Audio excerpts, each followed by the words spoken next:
यो हाम्रो देशमा यो अहिले केटाहरू जो जन्मिया छ न हजुर, उनीहरूको धेरै बुद्धि भएको आमा, धेरै बुद्धि भएको आमा तपाईहरुले धेरै देउवा दिन्छ। देउवा कहिले पनि घट्न दिँदैन बालनसाले हजुर। त्यो त धनी मान्छेहरूले गरेको, धनी मान्छेले किन चाहियो आमा ढेउवा?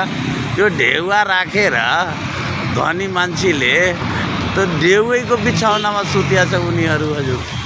तपाईहरु जुन हाम्रो आमा बुवा छन् गरिब, जसको कोही छैन न, उहाँ तपाईको ग्यारेन्टी बालनसा हाम्रो मन्त्री साहेबले यो घन्टी प्रेमी मित्रहरू सबै हेर्यो न, तपाईको घर घरमा गएर धेरै ढेउवा दिन्छ आमा। जसको ढेउवा पूर्ति हुँदैन त्यो ढेउवा धेरै दिने, ढेउवा लागि पीर नमान्ने।